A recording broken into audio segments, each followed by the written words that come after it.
The lights in the studio were already hot and buzzing, like they knew something irreversible was about to happen.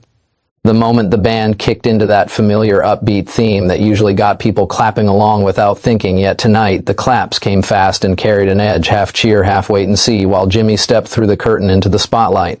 Easy smile locked in place, like always calling out good evening. Everybody and waving as the crowd roared back. He paced the front of the stage for a second, letting the noise wash over him, then said, "Wow, big night tonight we have. Well, you know who we have. A few laughs, a couple of boos mixed in," and grinned wider. Yeah, settle down. He is the President of the United States, after all. Let us give him a warm welcome. Right, more applause, louder now, but still split. Nobody was neutral tonight. Then the announcer's voice boomed.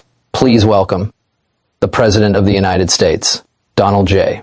Trump, and the room exploded. Half the crowd shot to their feet, cheering like it was a rally. The other half clapped politely, some just staring, arms crossed. Trump strode out from the wings like he owned the place, shoulders back, chin up, that big trademark grin flashing under the lights. He waved big, pointed at people in the front rows like he recognized every single one of them. Classic Trump entrance. He soaked it up, nodding, mouthing, "Thank you," even though nobody could hear him over the noise.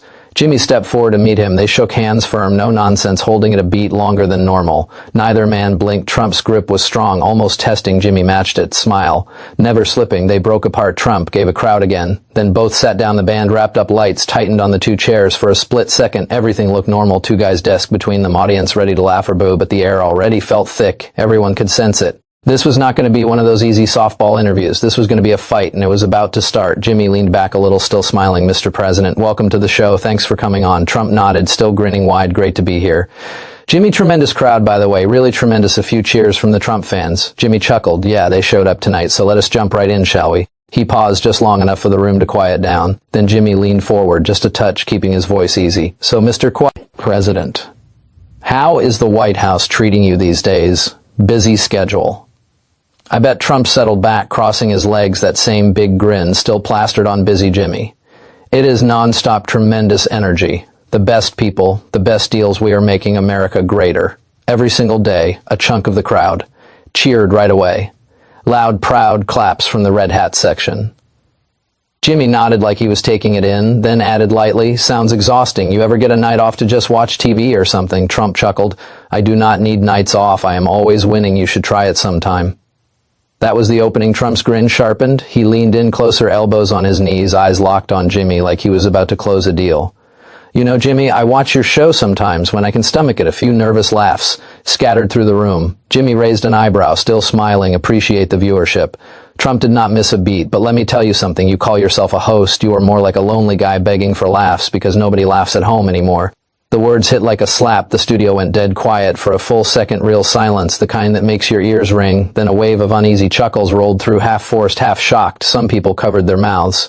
Others just stared wide-eyed. Trump sat back, satisfied, arms spread like he just scored the winning point. See, that is the truth. People know it. Jimmy did not flinch, did not snap back. He just let the insult hang there, let the room feel the weight of it. His face stayed calm, almost thoughtful, like he was processing a bad joke instead of a personal shot. The silence stretched. Another beat. The crowd shifted in their seats, waiting for the comeback they expected, but Jimmy did not give them the quick zinger. Instead, he took a slow breath, looked straight at Trump, and said quietly, "Okay, let us talk about real life for a second." The shift was instant.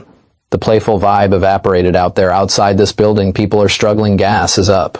Groceries cost a fortune. Rents are killing families. Jobs feel shaky for a lot of folks. What is your plan to help them feel like things are actually getting better? Trump's smirk faded a little. He straightened up, voice getting firmer, more official. "Jimmy, there are no problems in this country, none. Everything is perfect. We have done an incredible job, best economy in history, strongest military borders, finally secure, tremendous success." He paused, then pointed right at Jimmy. "The only mess left is you stirring up trouble for ratings, fake news, fake problems, people see through it." That line split the room, down the middle. The Trump supporters erupted, big cheers, fist pumping, a couple of U.S., a chant starting up. But the rest of the audience murmurs, head shakes, a few loud boos mixing in. Some people clapped politely for the president, others sat stone-faced. The divide was right there in the open now, no hiding it. Jimmy nodded, slowly taking it all in without interrupting. He did not argue numbers or throw stats. He just repeated softly, "Families feel the pressure, though, and they are telling me that every day emails people on the street. They want to hear reassurance that things are heading in the right direction." Trump jumped right back in louder. "Now they have reassurance The country is stronger than ever before. Jobs are coming back. Wages are up. Everybody is winning. Believe me, his voice carried that same certainty he always had, like doubt was not even an option, but the room did not feel convinced. The cheers from one side clashed with the uneasy quiet from the other. Jimmy kept his voice steady, like he was just having a normal conversation with a neighbor. Mr. President, I hear from people every day. Families are telling me they are cutting back on groceries, skipping doctor visits because the bills are too high. Parents are working 2 jobs just to keep the lights on. Let me show you something real quick. He nodded toward the big screen behind them. It lit up with a simple graphic results from a quick poll the show had run online that afternoon. We asked 10,000 viewers in the last hour, "Are you feeling more financial stress this year than last?" 72% said yes. That is not fake news. That is people hitting submit on their phones right now. The crowd reacted right away. A low murmur spread heads, nodding in the seats. Some people looked straight at Trump, waiting. Trump's face tightened, just a fraction. He leaned forward, pointing at the screen, like it personally offended him. Polls. Come on, Jimmy. You can make any poll say anything. I have seen your polls always rigged against me in the real numbers. Unemployment is the lowest it has been in decades. Wages are up. People are working. They are thriving. This country is booming. Like never before, his voice rose on that last part, turning it into a rally line. The red hat section exploded again. Cheers, whistles, a few standing ovations. But the rest of the room stayed quieter, arms crossed, exchanging looks. Jimmy did not raise his voice to match. He just tilted his head a little. I get the big numbers look good on paper, but when a mom in Ohio emails me saying she is choosing between rent and her kid's asthma medicine, that feels pretty real to her. What do you say to someone like that? Trump did not hesitate. I say, look at the jobs we brought back. Manufacturing is roaring. Energy independence. We cut taxes, biggest cuts ever. People have more money in their pockets if they are struggling. Maybe they should stop listening to complainers like you. That got a mix more cheers. From one side louder. Boos from the other. The divide was getting sharper, the air thicker. Then Jimmy reached under the desk and pulled out a single sheet of paper, holding it up so the cameras could catch it clear. Speaking of real, we got something today that might interest you, an internal White House memo dated 3 months ago from your own economic team. It is marked confidential, but a whistleblower sent it over this morning. It says, and I am quoting here, persistent inflation pressures and supply chain disruptions continue to impact middle-class households. Disproportionately recommend additional messaging to counter public perception of economic hardship. He paused, let the words sink in. The screen flipped to show the memo itself, redacted just enough to protect the source. But the key lines were crystal clear. The studio went electric. Gasps, sharp whispers, phones coming out to record. Trump's eyes locked on the screen, face turning red fast. He shot up halfway out of his chair. That is fake, total forgery. You made that up. Classic. Jimmy Kimmel, always with the tricks. Nobody from my team wrote that garbage. It is a lie. He jabbed a finger toward Jimmy. You are desperate. Ratings must be tanking if you are pulling stunts like this. The Trump fans roared in support. Fake. But the other half of the crowd was buzzing louder now, some clapping, others shouting, show the whole thing. Jimmy stayed seated, calm as ever. It is on White House letterhead, Mr. President. Signatures from people still working in your administration. We verified the formatting, the dates, the email chains. If it is fake, your team can come on tomorrow and prove it. I would love to have them. Trump sat back down hard, shaking his head. You are twisting everything. The economy is fantastic. Record stock market, record jobs, record everything. People are happy, very happy. This memo, probably planted by leakers who hate winning. He forced a laugh, but it came out tight. Jimmy did not let it drop. Okay, let us talk records. Then you say record jobs, great, but wages adjusted for inflation. They are flat or down for a lot of workers. You cut taxes mostly for corporations, and the top earners, middle-class families got a little. But then prices shot up and ate it right back. That is what the memo is saying, right? Public perception of hardship is not just perception. It is reality for a lot of people. Trump cut in. Quick wrong. Inflation is coming down. We tamed it. Biden left us a disaster. We fixed it. Tremendous job. But his voice had an edge, now defensive. We're coming faster, louder, like he was trying to drown out the questions. The audience murmurs grew restless, unsettled. One side kept cheering every time Trump said tremendous, but the other side was leaning in, listening hard. And the entire studio felt like a pressure cooker, ready to blow at the president's confident swagger, still clinging to the surface while the first cracks of something deeper began to show under the relentless calm of Jimmy's questions, the crowd sensing that the real confrontation had only just begun. Let a short beat pass after the last back and forth on the economy, then took a slow sip from his water bottle, set it down, and shifted his whole tone. You know what, Mr. President? We have been talking a lot about numbers and policies. Let us switch gears for a second. Speaking of family, he smiled, easy and genuine looking. How is Ivanka doing these days? She has been in the spotlight. A lot running projects, being a mom. How is she holding up with everything? Trump's shoulders dropped a little. The defensive edge melted off his face almost instantly. He leaned back, crossed one leg over the other, and that proud dad look took over the real one. Not the rally version of Ivanka. She is fantastic. Jimmy, absolutely fantastic, smart as a whip, smarter than most people in Washington. Believe me, she is strong, she is beautiful, she is doing incredible work, helping businesses, helping women, raising 3 beautiful kids. I am very proud of her, very proud. His voice softened on that last part. In a way the crowd had not heard from him all night. A few soft sounds floated up from the audience. Even the people who had been booing earlier softened to touch phones, lowered the tension that had been choking the room. Ease, just like that. Jimmy nodded, letting Trump keep going. She has got that combination, brains and heart, not easy to find, and she handles the pressure so well. The media comes after her hard sometimes, but she never complains, tough like her old man. Trump chuckled, glancing at the crowd for agreement. A wave of light applause rolled through, genuine this time, not split. Some Trump supporters clapped harder, happy to see the human side. Others, who were not fans, still smiled a little. When a guy talked about his daughter like that, the energy shifted from confrontation to something almost cozy. For the first time all night, the room felt like it could breathe inside, though Jimmy's mind was racing. He kept his face relaxed, nodding along, but flashes of old clips were playing in his head. Grainy radio, audio, TV appearances, offhand comments that had floated around. For years, he had watched them again that afternoon, timed them, made sure the edits were clean. He knew exactly where this was headed, but he did not rush. He let Trump bask in the moment a little longer. Then casually, almost like an afterthought, Jimmy leaned in. That is great to hear. Family is everything, right? I've got one more question about family, something a little deeper. You mind if I go there? He said, it's soft, no edge, just curious. Trump waved a hand, still smiling wide, totally at ease. Now go ahead, Jimmy. Ask anything. I've got nothing to hide. Family is my favorite topic. He settled back even more, arms open, like he had just been handed the easiest layup of the night, overconfident, relaxed, ready to keep glowing about his kids. Picked up on it too. People shifted in their seats, settling in. A few even laughed lightly, thinking maybe the rough patch was over. Looked smug, like their guy had turned the whole thing around. The skeptics relaxed a fraction, arms uncrossing. The room was calm. Now almost soft, people smiling, a few even chuckling at the dad stories. Jimmy let the warmth settle for one more second, then he leaned forward, just a hair, voice dropping low. And even your daughter, Ivanka, he said slowly, making sure every word landed. Clear piece of ass. The studio froze, like someone hit pause on the whole building. No gasps yet, just dead silence, the kind that sucks the air out of your lungs. Went blank, mouths open. Halfway, a couple of phones slipped from hands. Trump's proud grin vanished in half a heartbeat. His eyes widened, then narrowed fast. The crowd needed a full 2 seconds to process what they just heard. Then it hit. A wave of shocked gasps rolled through the seats.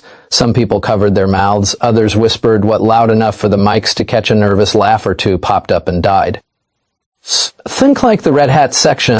Decide whether to cheer or yell. The rest of the audience stared at the stage, wide-eyed, waiting for the explosion they knew was coming. Trump shot to his feet so fast his chair scraped back loud against the floor, his face flushed, red neck veins popping.